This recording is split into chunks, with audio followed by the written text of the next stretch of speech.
Hello, everybody. It is Monday night, 7 p.m. Eastern Time. You know what that means. It's time for a live episode of Iron Culture presented by Mass. I'm Eric Trexler. I am joined by the Dr. Eric Helms. Helms, how are we doing tonight? I'm doing well this Tuesday late morning. Yeah, Monday, Tuesday, approximately Monday. Let's settle on that. Helms, you are still prepping. Any updates? How are things going? Things are going well. I've seen weigh-ins into the 84s, and from a conditioning perspective, we're ahead of the game. I am essentially ready to get on stage if I was to wear board shorts, but I don't do that. And yeah, from the bodybuilding perspective, we just little shout back to last episode. We need to get to that point where I'm no longer attractive, and then we're good. You Yeah. know. So yeah. Is that a problem you notice a lot day to day, just too attractive? Kind of getting in the way of your day-to-day life? People don't take me seriously. Yeah. They just think I'm a face and a physique. So it does help to, I guess, humanize me Yeah. by making myself less attractive. Yeah, yeah, Yeah, my wife hates when we go out in public, people just throw themselves at me. And it's not that they yeah. can't tell that she and I are together. They just don't care. They just say, this is the only shot I'm going to get. I'm going for it. And it's super disrespectful. It can really spoil the afternoon. So that's one of the reasons I'm going to start losing some weight here is, again, I just need to, much like yourself, get way less attractive. So good luck with that. Good luck to both of us. Yeah. But Helms, I want to tease an article coming up in the new issue of Mass, which is coming out July 1st. Of course, the Mass Research Review is what makes Iron Culture possible. It is the title sponsor. So if you've not checked it out, go over to massresearchreview.com and really ponder the idea, the concept of becoming a member of the Mass community. But Helms, I know that in the past you have talked about how sometimes at the end of prep, when things are getting very dire, it's not rare for your calories to get below 16, maybe even 1,500 calories a day. Is that right? On low days. On low days. Average intake's a little bit different. I've Yeah. actually done all the calculations, figuring out where my energy expenditure is over Yeah. time relative to my activity and body weight, and it's wild. Yeah. So what do you think would be like for your lowest weeks? How low does your average energy intake get during prep? Intake. Yeah. Yeah, if you were to average it all out, it probably gets down to 1,800 calories at the lowest. Yeah. 1,800. And what's your typical stage weight? What was your most recent stage weight?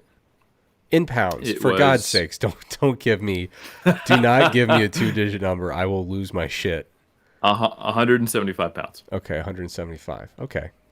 So the reason I ask is because I also have been known to go pretty low with my calories. Part of that's because I have a little, I've mentioned my history of Tourette syndrome, which overlaps with obsessive compulsive disorder in terms of presentation. And sometimes some little things really kind of tap into some of those more obsessive compulsive tendencies for me.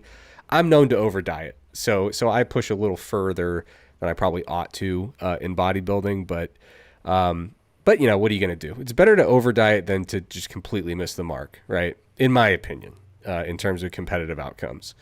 But anyway, I've been known to, the last prep I did was a completely different approach compared to the norm, I would say, in the evidence-based world. I basically decided I didn't want to track anything, so I started eating a pretty normal, not normal, but a consistent kind of pattern of meals every day. And when things started to slow down, I would make a swap or I would take something out, usually just make a swap. And so by the end of it, though, I knew that I was eating probably in the ballpark of about 1,500 calories a day when I was really pushing. And that's for a stage weight in the low to mid 140s in American units and freedom units. So the reason I bring this up is, I've been writing about and studying and talking about metabolic adaptation for well over a decade now. The first time I really got into it was about 2013. So it's been a long time. And now in the work I'm doing at Duke in the Poncer lab, obviously we talk a lot about exercise energy compensation. It's kind of the high physical activity, kind of the other side of the coin, metabolic adaptation. We're talking about energy restriction, exercise energy compensation. We're talking about ramping up a bunch of physical activity. And one of the things that's really interesting to me is if you were to look in the literature and say, well, basically the most common question I've gotten over these last 12 or 13 years, constantly talking about these topics and studying them, people want to know how bad can this actually get? Because you have so many anecdotes of people who come and say, listen, what's happening to me is either anomalous or I'm just at a complete standstill, and I've lost faith that any manipulation of calories is going to actually get me back on track. It seems like every time I zig, my body zags and completely wipes out what I'm trying to do. And so, so I was thinking a little bit about if we were to consult the literature and we were going to look at how bad can this get? What is like the most extreme documented instance of metabolic adaptation or exercise energy compensation? In two of the three studies that come to mind, they actually overlap, which is really interesting. And it's actually like super applicable to the real world, because most of the time when people say like, I've got metabolic adaptation and I got it bad, I got the worst of the worst, these are people who are doing more than the average amount of physical activity. So you can't just ignore the physical activity component, right? So when we look at, two really extreme examples, the Biggest Loser study, where there was massive metabolic slowing as people lost, over 100 pounds in some cases, really aggressively, really rapidly. People were doing a tremendous amount of physical activity in the context of aggressive energy restriction and weight loss. Another example that comes up is the Minnesota starvation experiment. It's kind of the class. It's really what set the whole area of research in motion. There was this study done in the mid to late 1940s, or done in the mid 1940s, published in 1950 as a 2-volume book that's like 600 pages in total. So no data went unrecognized, that's for sure. But it was, people who they did have a quota of physical activity they had to do. They had to do 22 miles a week of walking, which is not super extreme, but I'm sure they would have preferred to ditch it if they had the option, especially when you consider the Minnesota starvation experiment is not a misnomer. These folks got super lean. So like the group average body fat by the end of it was 5% body fat. Now it was in 1940s, so you could quibble about, how good was the body fat measurement. The pictures tell the whole story, Helms. You can go look at pictures of these individuals. They were as lean as a human being would ever want to be. And frankly, leaner than any human being who's not a competitive bodybuilder should ever want to be. But I kind of, in one of my upcoming mass articles, I just kind of took a look at, in these studies where we see either extreme metabolic adaptation or fairly extreme exercise energy compensation, one of the studies, people actually ran a marathon on average every day for 140 days as they literally ran across the United States from the West Coast to the East Coast. The race across America. Yeah. That thing's crazy, man. It truly is insane. So I wanted to pick out these studies because I was like, okay, I want to settle once and for all the people who are like, no, but what I'm doing is really extreme. And it's like, are you running a marathon every day? Have you been doing that for 10 weeks? No. Okay, then I've got something more extreme. Have you lost like 130 pounds like they did in The Biggest Loser? No. Okay, then I've got something more extreme. Are you literally on the brink of starvation to the point where like you have like severely, like we could not ethically make a human go there ever again? Probably not. Yeah.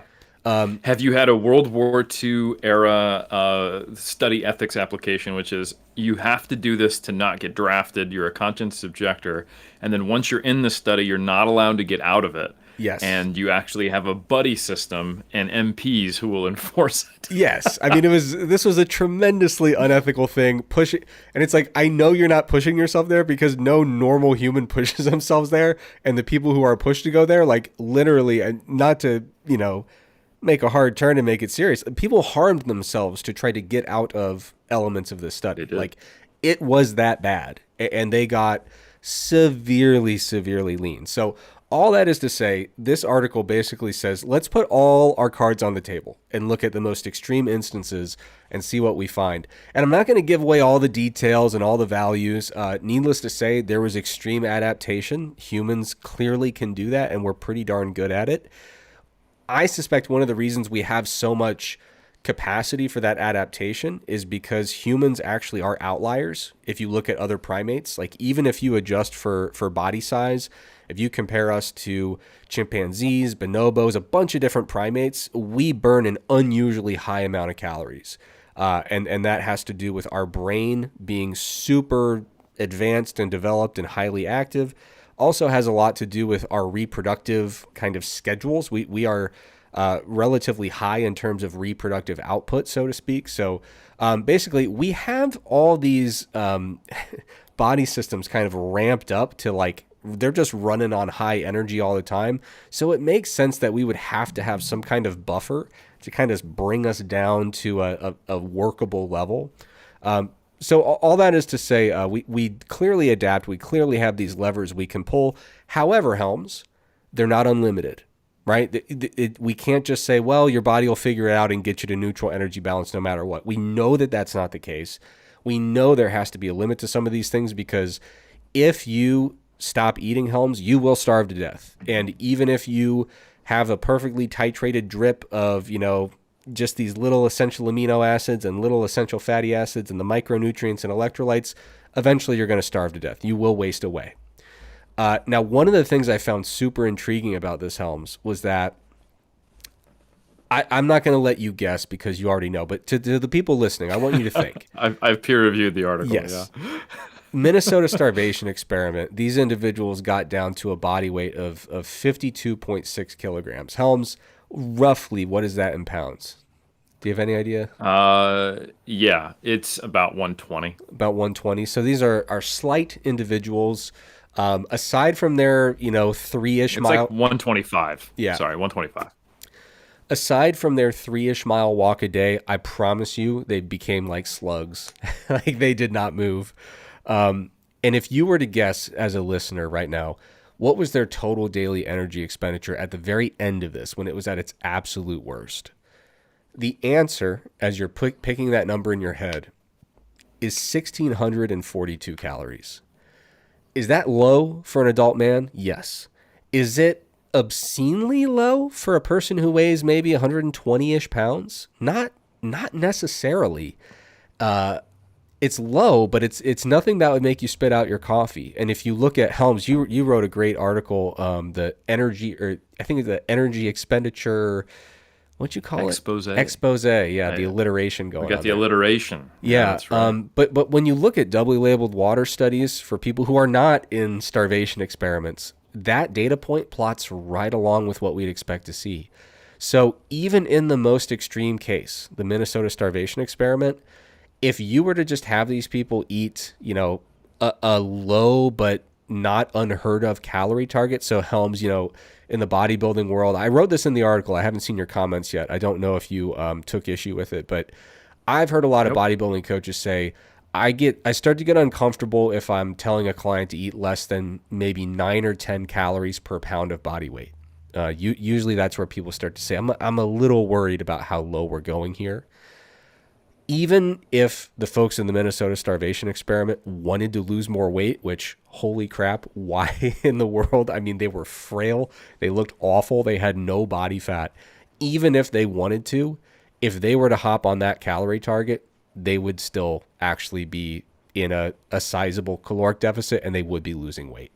So all that is to say, my new article, I kind of take a look at how we contextualize the most extreme instances of this and what it really means for the real world when we have these folks who say, like, I have this intractable metabolic adaptation problem.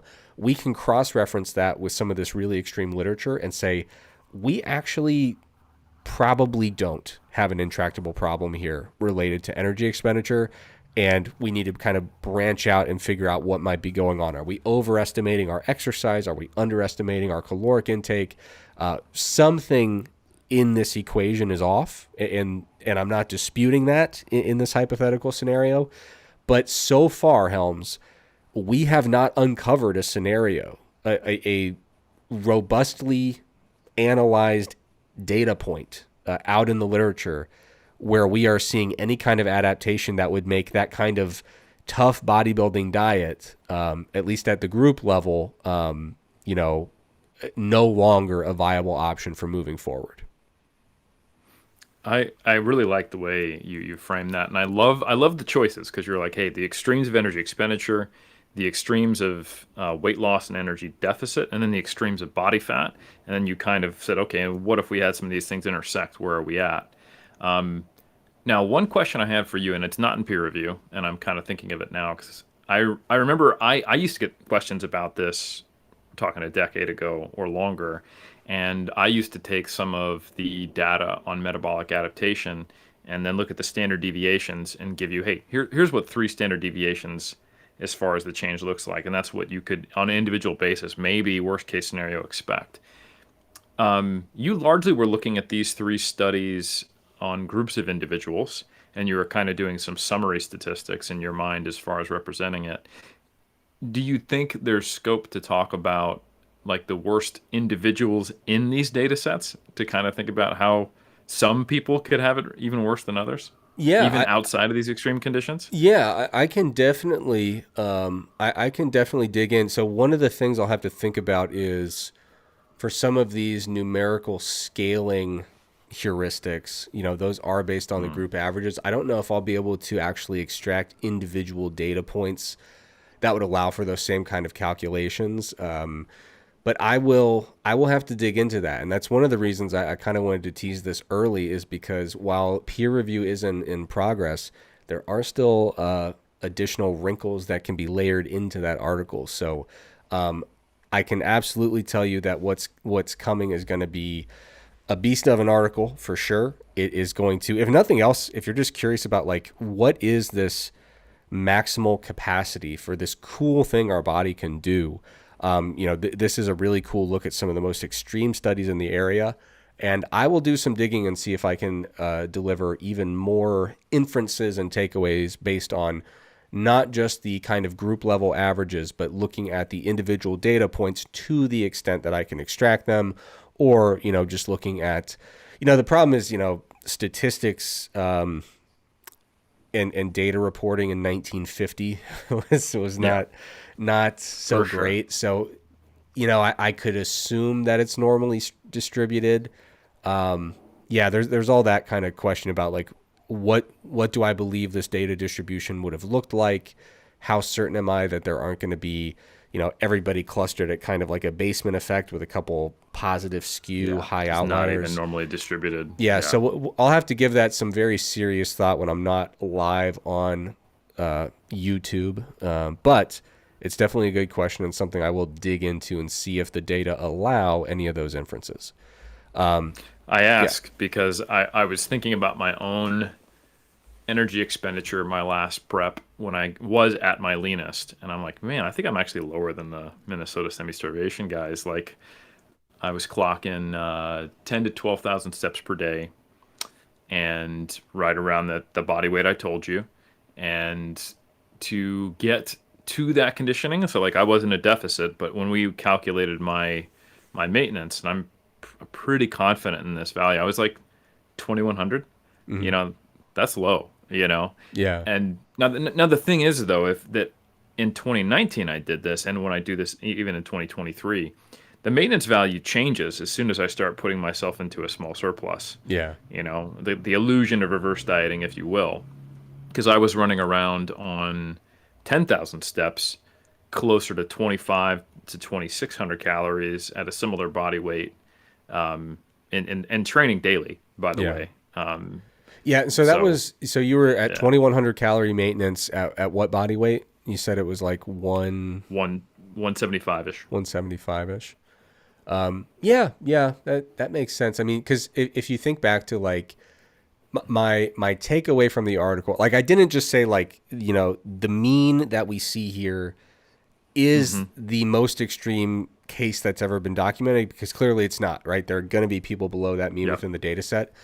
But my general takeaway, which was a little bit, it was certainly informed by data, but the specific number was kind of here's a heuristic that seems to hold up, which is that like from the data we looked at and even the anecdote you just mentioned there, I'm kind of the opinion that like the way I describe it in the article is like, if you wanted to literally offload all of your thinking about dieting and just say, I could just start my whole diet at 1750, right? Yeah. So what I said is like, Yeah. as far as we can tell from the literature, even including, variance around the mean, and even if we assume, making all the basic assumptions you would prudently make, it seems difficult to reject the idea that you could basically choose your ideal body weight. So I want to cut down to 150 pounds. So 150 is my body weight. Multiply that by 10. That's your calorie target, 1,500. Walk 3 miles a day. It should take you about an hour. You can jog it if you don't have time. You want to go quicker. As far as we can tell from like literally 100% of human data available, that should get you there. And I really can't find any evidence to suggest anything to the contrary. And I know that that's not an optimal way of dieting at all. However, I do think that kind of statement and heuristic can be a very important perspective shifter, because it's like it completely inverts the narrative when because I write this article based on the experience I've had, which is people saying, I don't believe there is any solution for what I'm trying to do. I am fully stuck, and I believe the further I push, the more my body will fight me. And I do think that's been a really big mistake from people. I'm sure that I've committed this crime myself. People talking about this topic and using some of the terminology of like, your body is resisting weight loss or fighting back against weight loss. Like, I'm certain I've used that terminology before, and I know why I would have. I know why others do, is because it kind of makes the storytelling a little more compelling and makes it feel more approachable instead of getting bogged down in jargon. That's a very intuitive way to describe what's happening. But lately I've been getting away from that language and using terms like friction. There's more friction between you and where you're trying to get.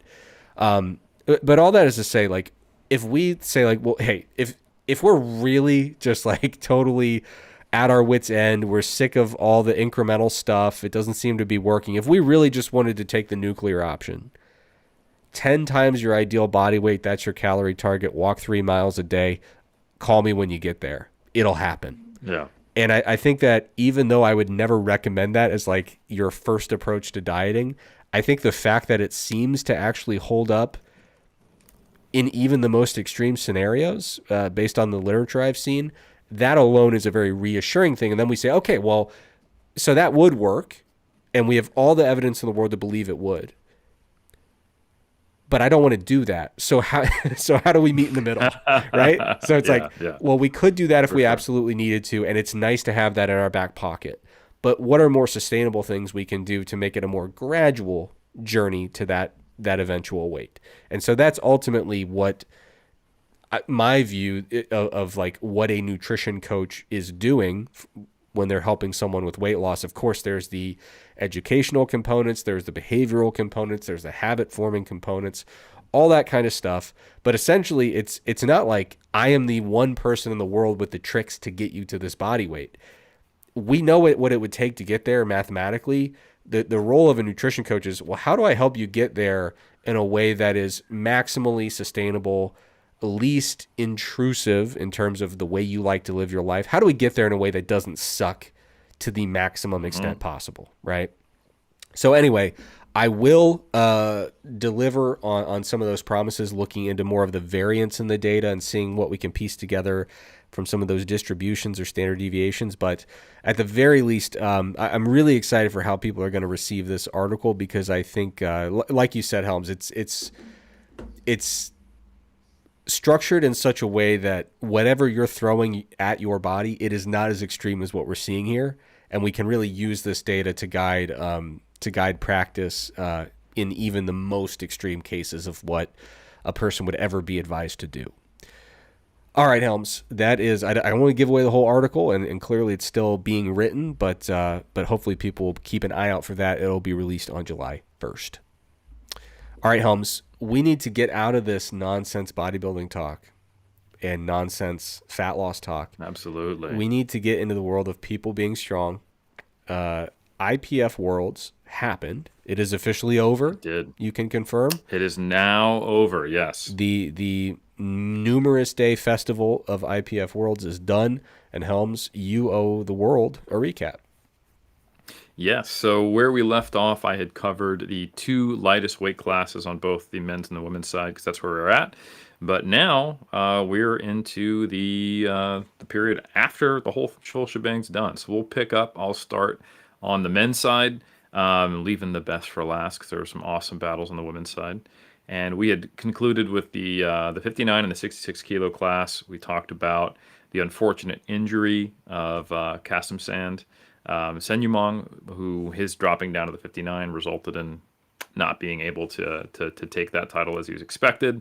Kjell Beckland confirming a world title across multiple weight classes, now winning the 66s with a huge total.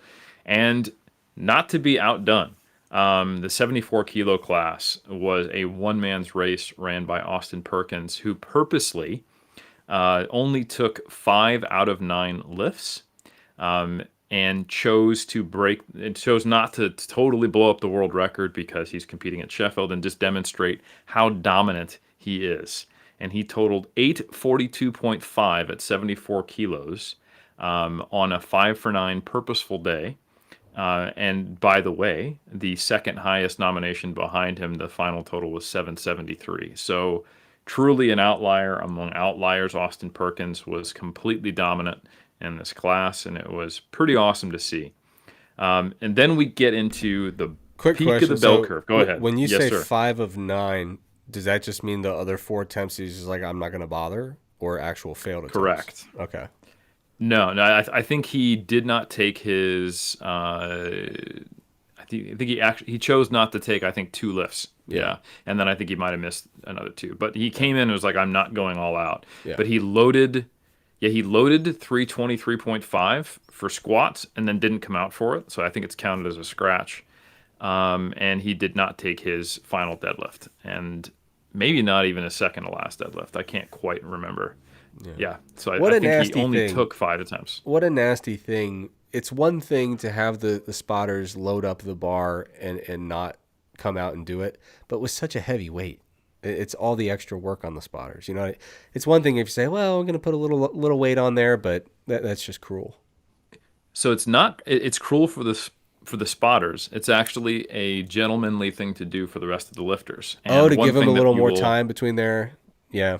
Correct. Okay. Yes, and that actually mattered in this competition, more so as we get into some of the Eurosport live cast divisions, where they make the flight as small as the rules allow, make the breaks between lifts as small as they allow. And also, apparently, it was a really hot summer day in Germany where they were doing this, and the heat had some pretty major effects on the performers later, especially the supers and the heavyweights. So we'll talk about that in a second. Yeah. This is where you have to learn to play to the conditions. So after the 74s, now we're getting into the peak of the bell curve where the most competitors are.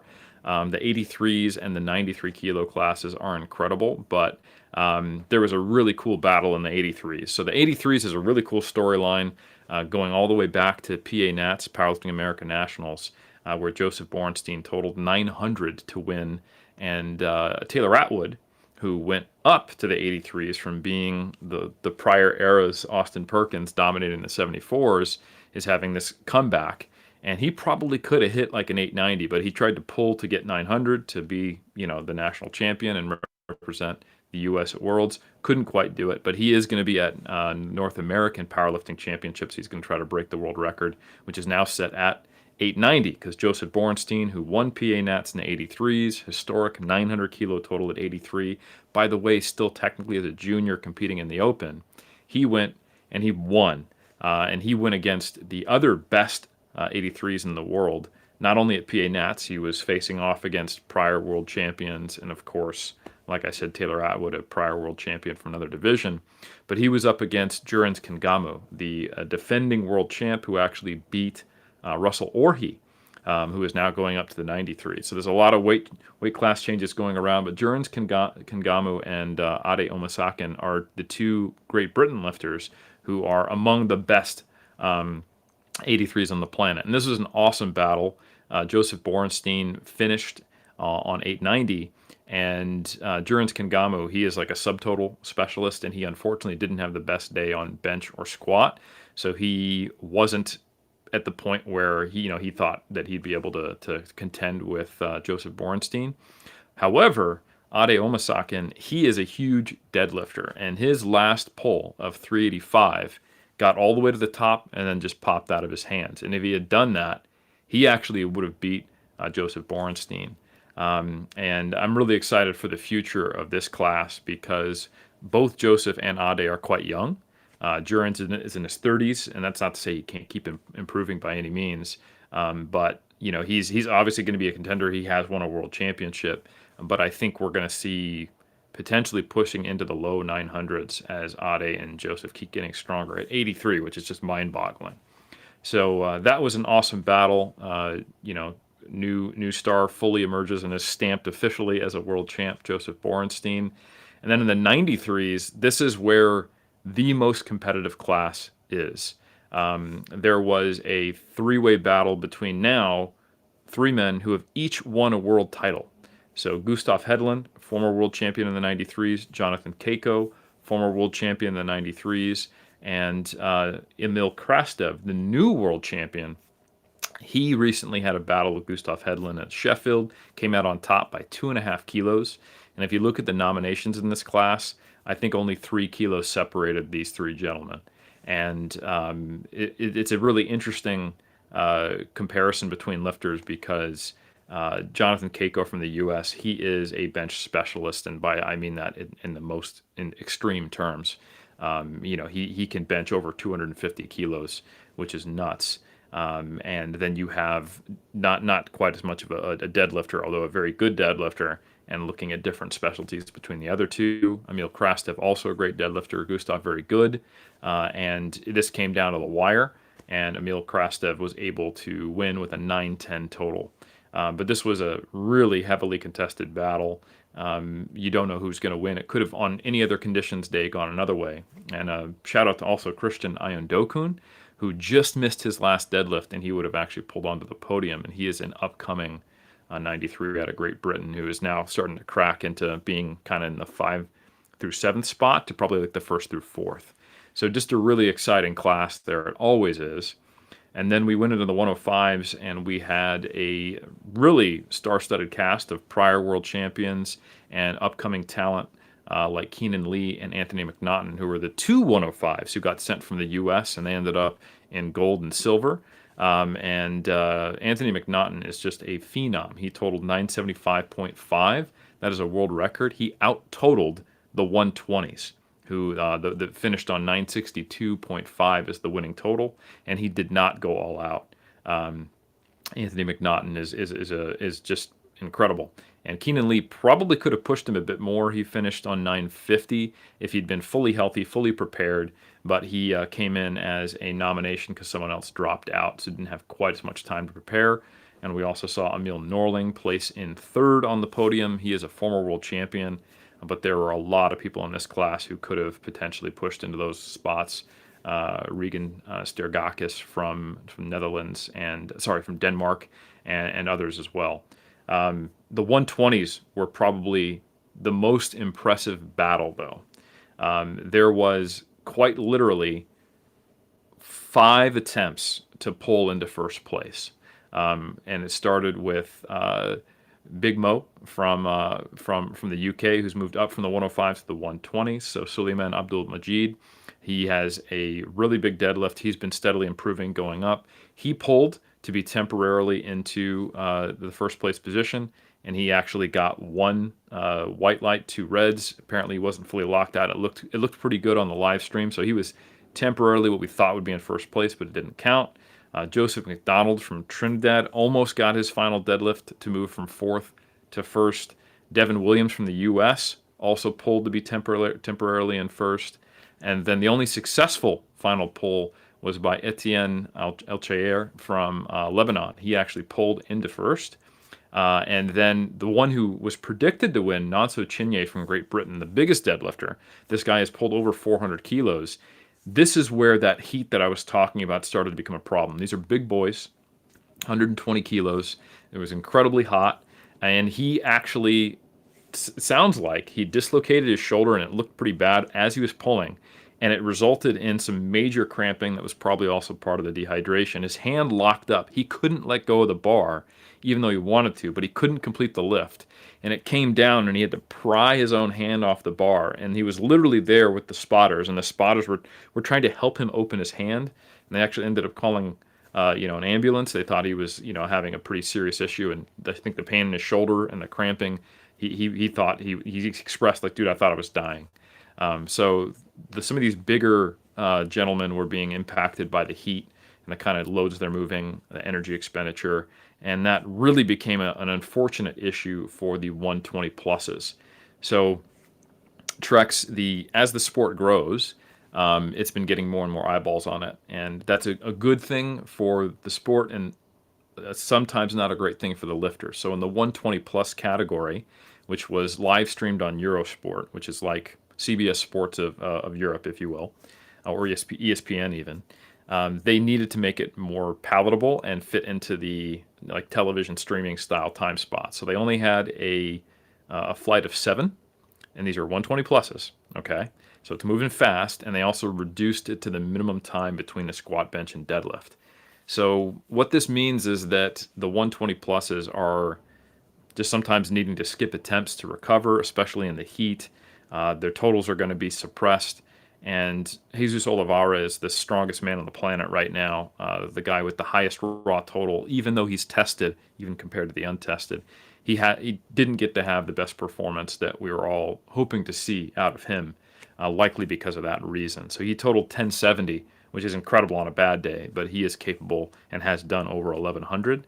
And he only registered a 430 kilo squat when he is a 1,000-pound plus squatter, which is in the 460-ish range off the top of my head. So that was a little unfortunate not being able to see him at his peak, but he still did come away with another world title. So we had Etienne and Jesus Olivares rounding out the men's side. On the women's side, also some really, really, really impressive battles. In the 57 kilo class, Sarah Naldi, who is now coming into that class, she cut down from the 63s. She won with a 520 world record, and she had an epic battle with Jad Jacob from France, former world champion, and Joy Nomani from Great Britain, former world champion across multiple weight classes. And they both attempted to pull to try to knock Sarah Naldi out, and it was a very, very close thing. Just got slightly out of position. So this is a very, very competitive class in the 57s, but this is, I think, a new world champion in Sarah Naldi now from out of Italy. And then we saw in the 63 kilo class a really, really also impressive battle between Megan Scanlon, the reigning world champ from the U.S., Chiara Bernardi from Italy, who is a very, very impressive competitor. And then finally, Alba Bostrom, who won the title with a 565 world record. She is, I believe, still a junior as well. And I've just been kind of waiting to see her really come into her own in this class and kind of make that next leap in performance. And it did happen. She had a fantastic 9-for-9 day. And at this level of competitiveness, it's just really hard to touch that. So yeah, she is a new world champ coming out of Sweden. So there was a Sweden, Italy, USA battle between 3 top contenders. And then finally, this is nuts, Trex. The 69 kilo class, Agata Sitko literally just the best powerlifter, period. Not going to say in her weight class, not going to say in her sex category, period. She wanted to try to be the first woman ever to total 10 times body weight, and she has been totaling 620 to 630 in some of her training. Now she's competing in the 69 kilo weight class, Trex, but she did a water cut to have an official weigh-in at 63.47, just to prove a point. And the water cut impacted her a little more than she thought or hoped it would, but she still totaled 612. And she got 2 squat attempts, 2 bench attempts, and 2 deadlifts. So she was impacted, but she did come back after missing a 247 deadlift to deadlift 255 and totaled 612. And that is the highest IPF coefficient points ever recorded of 133.37. And it's nuts because probably one of the second best lifters ever is right behind her, but really not that right behind her in Carola Gara from Italy, who totaled 588.5, which is insane.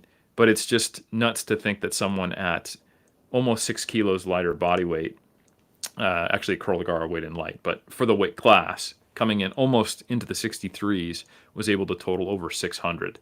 So it was just a runaway show with Agata Sitko doing that.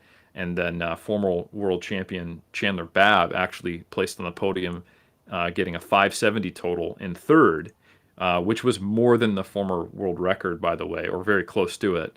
And she did that in the C group on her own because she didn't have a nominated total to put her in prime time. So just a really impressive class. And then we had returning world champion win again in Carlina Tongotea from New Zealand here. So shout out to the home team. She totaled 612.5, winning the 76 kilo class, and fighting off Cranon Warford, a new contender from the U.S. in the 76 kilo class, who's not quite there, but probably will be, giving Carlina more trouble in the future. And also Laura Motolan from France, who totaled 590. So there's only a 5 kilo spread between second and third. So this class is probably going to get more competitive in future years. And then we had the reigning champ, who is still untouchable, Amanda Lawrence, now winning her 6th world title in the 84 kilo class, totaling 627 and a half. She did not have the perfect day she wanted, but she did take a crack at the world record deadlift at 270 in the 84s. Didn't quite have the juice for that, so that suppressed her total, but she is capable of the 640 to 650 range. And then finally, we had Brittany Schlater ended up winning her 3rd world title and beating former world champion and former strongest woman in the world, Sunita Mullah, who is, I think, the only woman to have squatted raw drug tested over 700 pounds. She actually went for a new world record of 323. She squatted 315, just under 700 pounds. She had a bit of a rough day. She only made 1 deadlift, 2 squats, and 2 benches, and that left the door open for Brittany Schlater, who is incredibly consistent, and on 8 for 9 set a new world record of 737 and a half, squatting 285, benching 162, and finishing deadlifts with 160.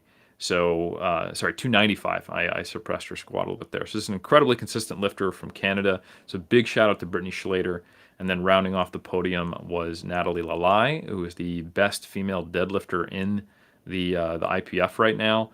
She finished with a 285.5 world record, and she attempted to go up higher than that, didn't quite get it, but she has deadlifted in Australia locally, I believe, over 300 kilos. So the super heavies on the women's side are also getting incredibly impressive, and we're seeing totals in the 700s. So yeah, it's going to be some really impressive coming years, and it's crazy to see the trajectory is still on the upward swing tracks.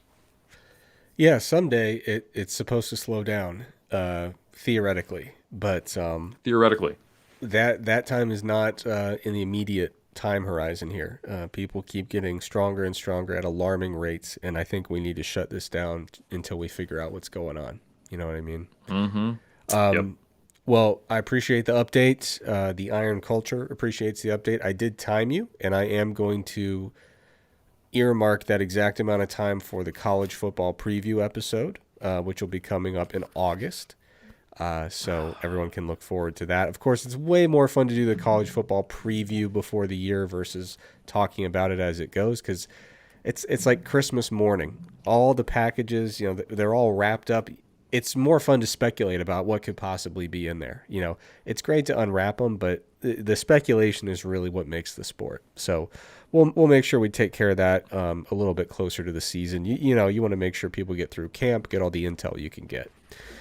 All right, Helms. We owe people things. We do. were wrapping up our last episode, we mentioned a couple questions from the live chat of the heroes in the YouTube live chat, top tier Iron Culture listeners who make it out live every single week. We had a couple questions that we promised to answer, and there's actually another one or two that are worth addressing in tonight's chat. So let's try to do these concisely if we may. The first one, I'm going to go a little bit out of order. The first one I think is really, in my opinion, a pretty straightforward answer. So let's say hypothetically, I'm interested in both bodybuilding and powerlifting, or even if you're not competitive, I want to be big and I want to be strong.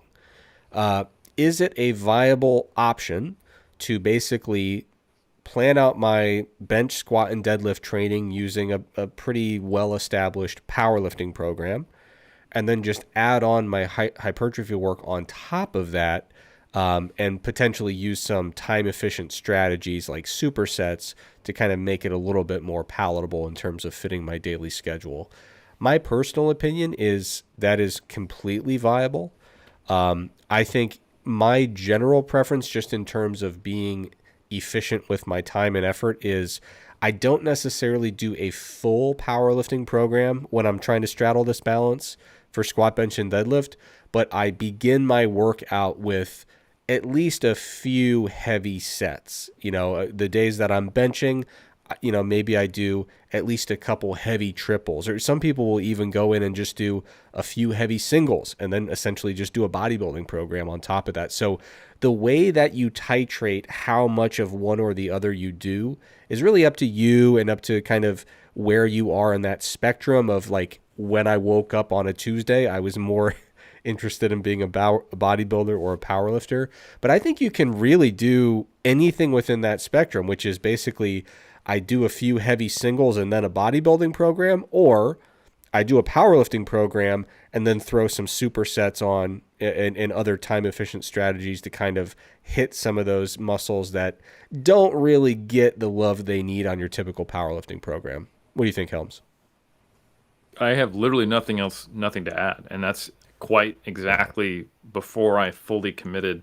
I say that and then I add, and that's quite literally the approach I took before I fully committed to bodybuilding, for the exact reason of why people are getting so strong. It makes me feel like this is just not for me, and I seem to be much better at bodybuilding. But yeah, I would periodize it exactly like that. So I am focused on bodybuilding. I'm doing a bodybuilding program after some singles. I am focused on powerlifting. I'm doing a powerlifting program with additional isolation work and some, you know, compound work for my back, especially like for the stuff that's not getting touched. And then there was just a matter of to what degree, when, how, and what does the exact protocol look like. And there's, of course, sometimes where that comes out completely. Peak week for a bodybuilding show, last month of contest prep, you know, peak week or the last cycle for a powerlifting meet. And in the very last week, I'm probably only doing on Monday, maybe, and Tuesday, a little bit of bodybuilding work. And then I'm like, I don't want any muscle damage as I'm trying to actually be on the platform. Yeah. All right. Good stuff. A rare moment of agreement. All right. This is, you know, talking about, you know, this kind of mixture of isolations, compounds, you know, how do we make this whole puzzle fit together here? So someone asked a different question, but within the same general ballpark. So this individual, obviously their program has a combination of compound exercises, isolation exercises. Conventional wisdom historically has been you do your compounds first, you do your isolations later. Now, this person is focused on hypertrophy. They are not a strength athlete, and strength is not, you know, high up on their priority list. So they basically said, I just like doing my isolations first and then doing my compounds. And I can relate to that, you know, for reasons I can get into if anyone has an interest. But the question is, am I leaving gains on the table in terms of hypertrophy by doing isolations first and then compounds later? Helms, why don't you take a crack at this one first? For sure. Yeah. So there is actually a fair bit of research that is on exercise order, on hypertrophy. And the majority of that research seems to indicate that it's not a big deal to do your isolations first, and that won't be a barrier. It's certainly, I can create scenarios where I think it could be less than optimal, but ultimately, I think it is actually a useful tool, and it's specific to the context of what the exercises are, right? So, minor player in the grand scheme of things. Sometimes useful if you actually are trying to reduce the load you use on the compound.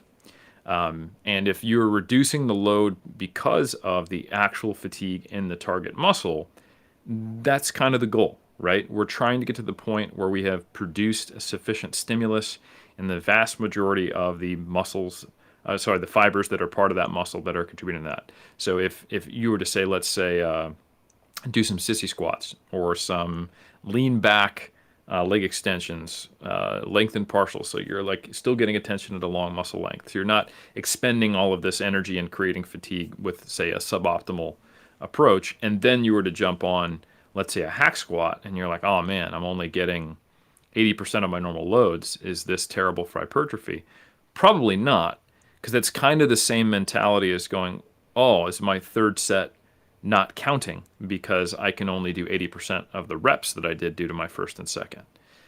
So the thing to consider, however, is when you go to that compound, does it change your motor patterns?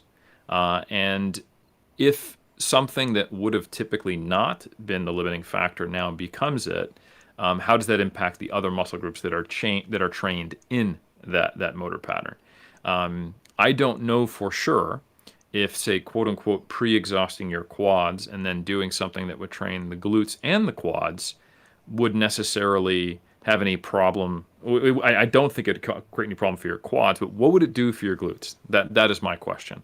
What would it do for the stimulus that your lumbar and your glutes get? And the data is not clear on that yet.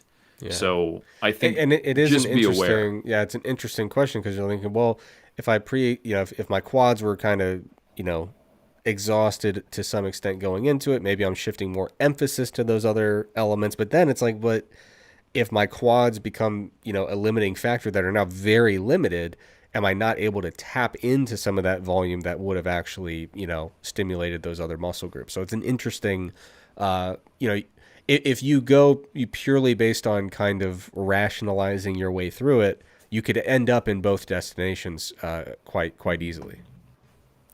I think you have to think about the biomechanical limitations of the movement. Like, Yeah. to what degree can a squat become quad or glute and hip dominant? Yeah. Like, there's no way you're going to stand up without actually extending your knee, Right. right? Or Yeah. extending your hip. So there does become a point on some of these movements where I could see a pre-exhaust creating a bottleneck for the other movement. Even Yeah. if, let's say, on rep one, you're getting a whole lot more glute and lumbar activity, but the adductor, the glutes, and they just can't do enough. And then the quad, I really need you to extend, kind of deal. Yeah. So yeah.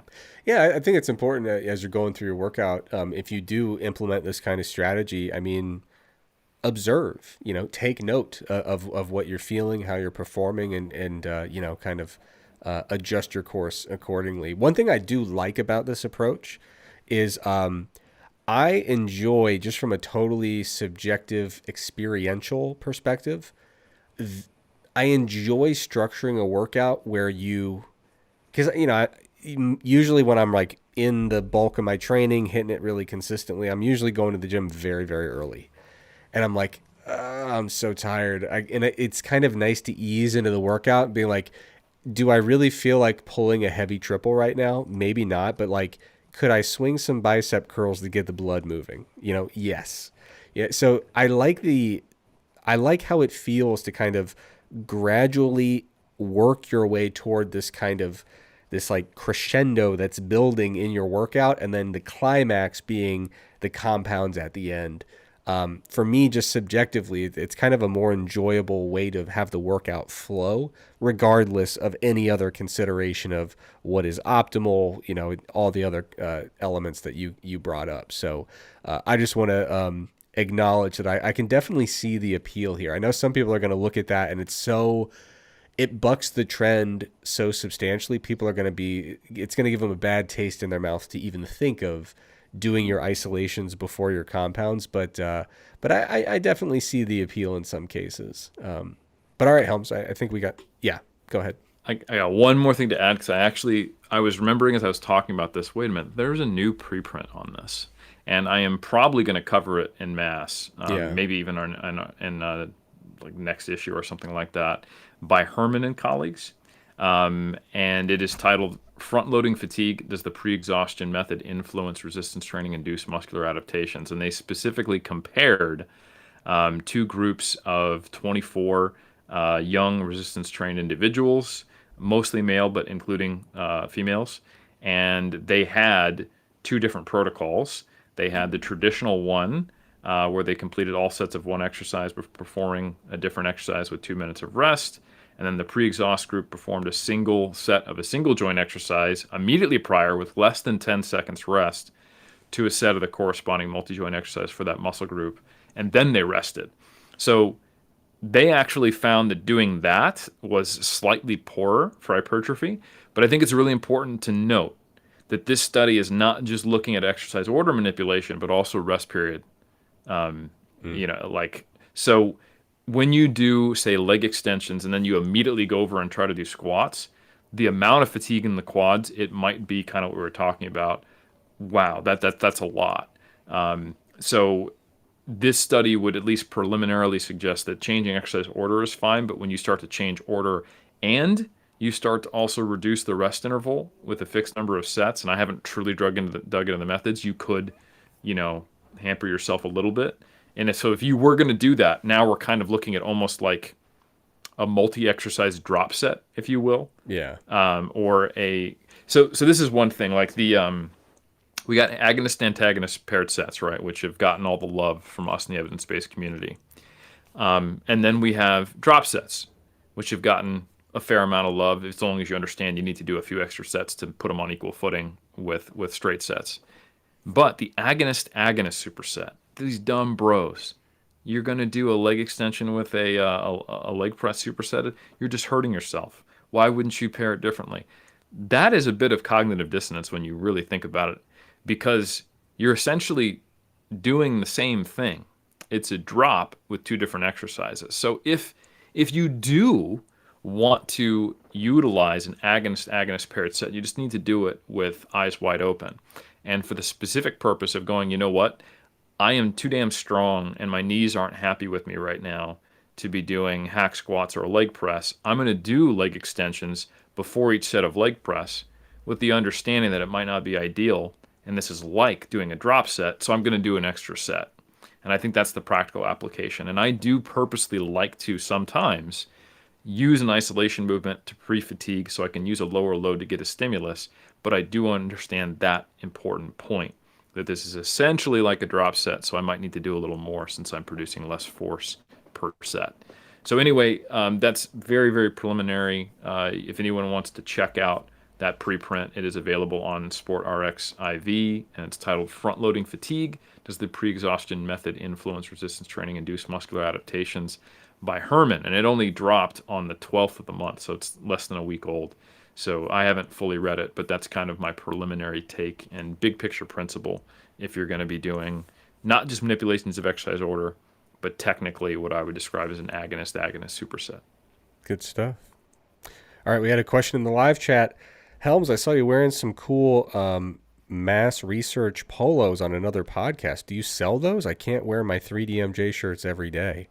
Brian, this is something that we have kicked back and forth, and it has led to much debate, much consternation. Someday we hope to make apparel more widely available, but I have to be honest, it is not on the short-term to-do list. We have a lot more substantive stuff to do, and the problem with apparel is that what you tend to find with an audience of our size is that there's like 13 people who would strangle a man to death to get their hands on a polo or a sweatshirt, and that is it. So it doesn't really make sense to establish a big shipping center and warehouse. So I think there's probably a good way that we can find ways to have like a very small amount of apparel available. So someday I do think we'll eventually get on that, but I have to be transparent that someday does not mean like by the end of the month by any stretch of the imagination. But I do appreciate the support. I tell you what, Brian, until polos and sweatshirts become available, if you really want to support the show here, many ways you can do it. Like, rate, subscribe, review, share it with a friend, become a member of the mass community, although I assume you already are if you're trying to get your hands on some swag. But that was just a nice a little segue from my typical speech I got to give for promotional purposes. Did have a couple quick questions to wrap us up here, Helms. I know we're running short on time. One was, what is the relationship between energy balance and recovery? Do small deficits impact recovery? Do surpluses aid recovery more so than maintenance? And to what extent do these effects scale? My view on this, I mean, you could probably do a deep dive into the literature and come out with a more nuanced and informed perspective. But my view on this, if I'm going from kind of my gut feeling, informed by the literature I've read on this over the years, is I don't think it's a linear thing. I think that, the benefit, the purported benefits on recovery of being in a surplus, and especially a large surplus, I think are very overblown. I think really what's happening here is that when energy availability gets very, very low, our body is crunched for energy, and it has to basically determine how it is going to strategically allocate the energy available. And that's exactly what we see, Helms, when we talk about metabolic adaptation, REDS, relative energy deficiency in sport.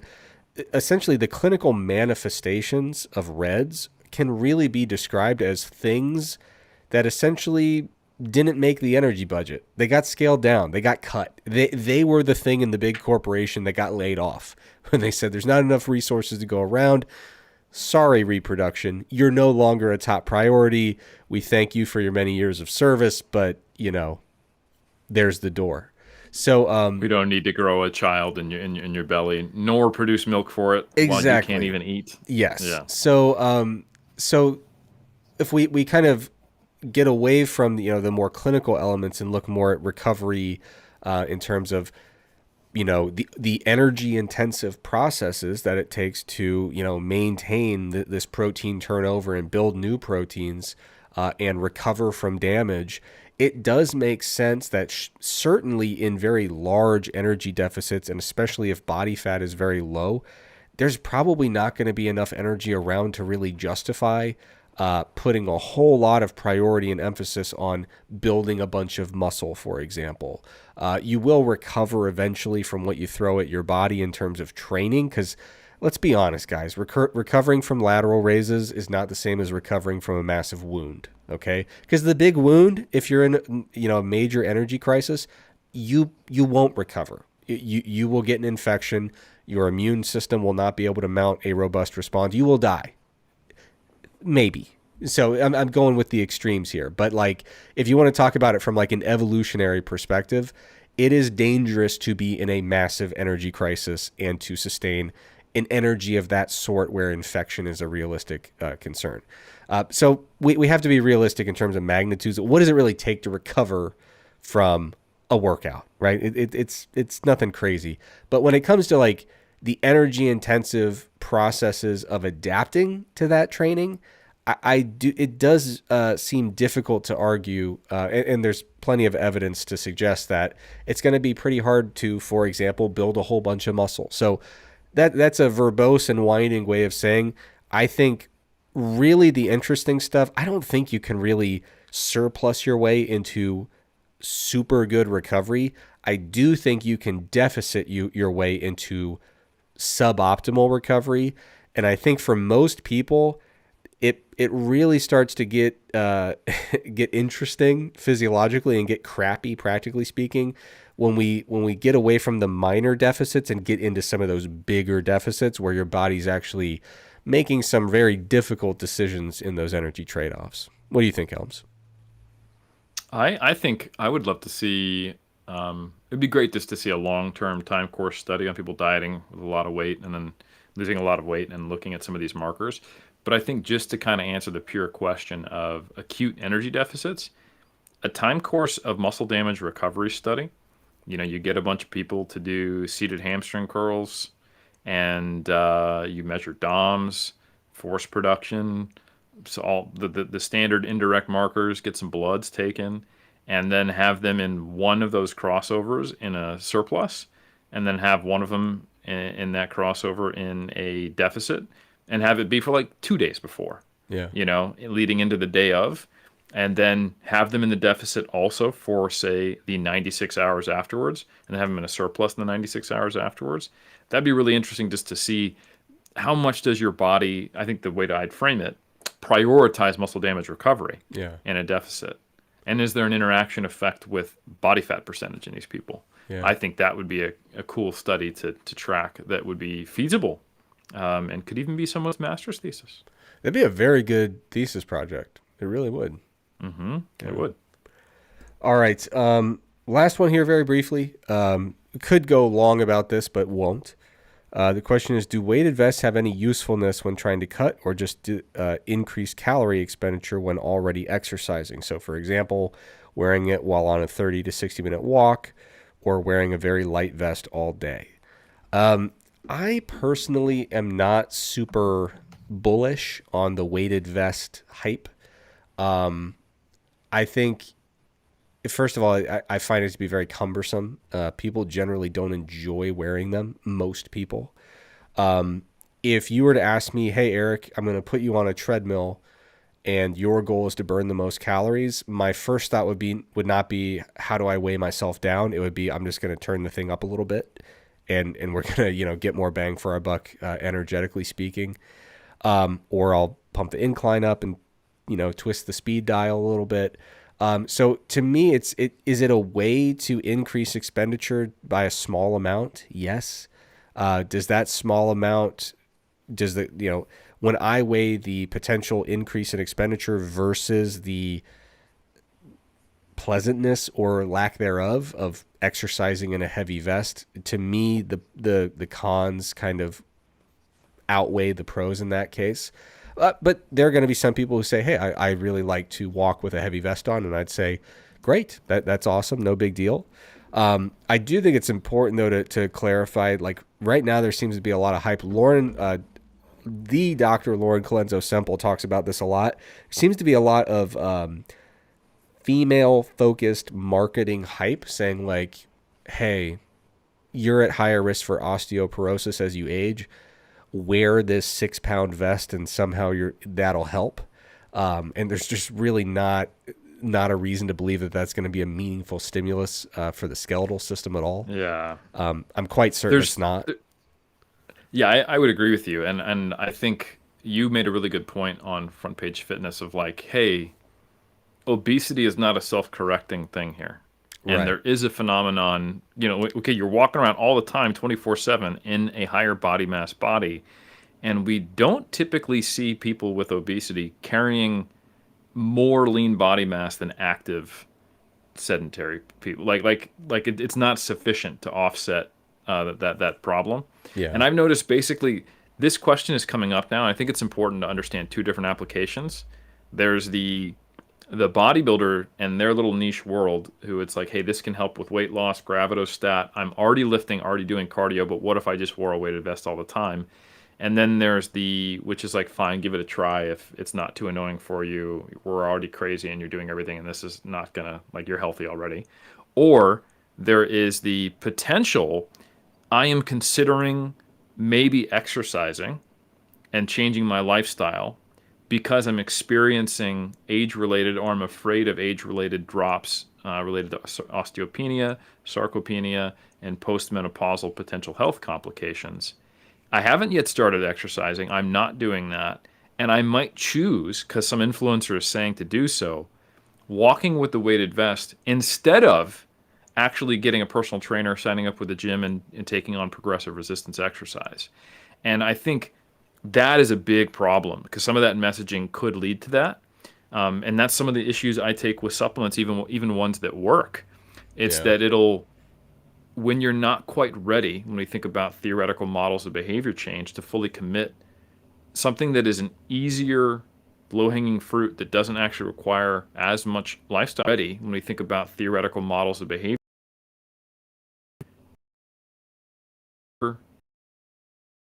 actually require change. So I can live my life and wear a weighted vest when I'm doing my day-to-day stuff. Cool. That's actually probably not going to fix the problem if you were to actually engage in resistance training. Just like if you don't engage in energy deficit and you just start taking a green tea extract and you think, oh, I'm solid, that's also just going to probably waste your money and erode your self-efficacy. So Yeah. that I think, two different populations and two different interpretations and applications of the data. Yeah, and I would say there's even a third application, which I'm Oh, thinking is more along the lines of the person who asked the question. So there are the bodybuilders who are trying to kind of exploit the potential gravitostat mechanism of body weight regulation. It's important to recognize that's highly speculative. I've seen, it is. and if you know, a lot of people have like pointed to James Krieger's stuff as saying like, well, this is an evidence-based thing. Even James will tell you it is remarkably speculative. Like, it's one thing to say like this is a loose adaptation of rodent work, which James would acknowledge and say, hey, this is interesting. Bodybuilders are willing to turn over every stone. This will be fun. That is not the same thing as saying like this is a robustly evidence-based intervention. You know what I mean? It's like No. based on evidence and evidence-based, there's a lot of space between the two, even though they sound synonymous. You know what I mean? Yeah, the entirety of the data that we actually have is Eric Lee Salazar had a really good prep and is going to He continue to felt keep great. including Yeah. a weighted vest. Yes.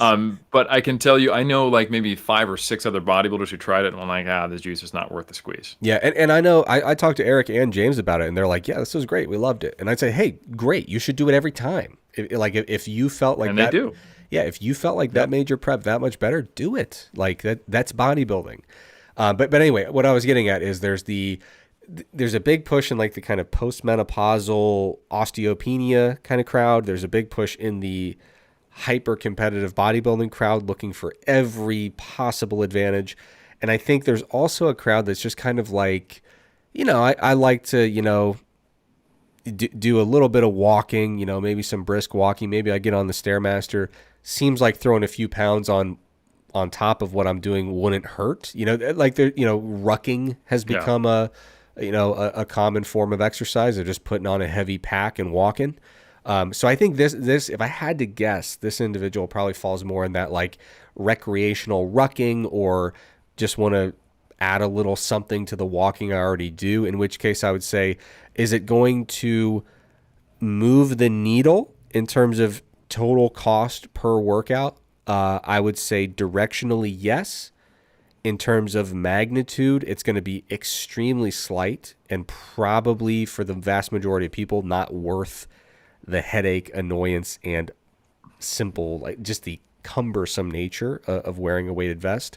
But at the end of the day, it's not going to hurt. It's not going to, I mean, unless you notice it's like causing you to have like exacerbated lower back pain or something, which has been reported, obviously. But a lot of people can tolerate this type of intervention, no problem. So if you like it, you can tolerate it. It is directionally probably going to do something. The magnitude's probably going to be extremely modest, and it's the kind of magnitude you could easily replicate by simply walking a little faster if you felt so inclined.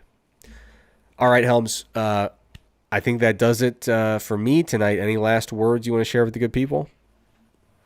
No, I just it's exciting times, and we got cool stuff coming out in mass this next month. Cool studies coming out as preprints.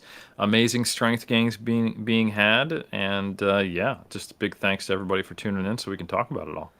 All right, everyone. Thanks so much for joining us. Everyone have a fantastic week, and we will be back in approximately 7 days.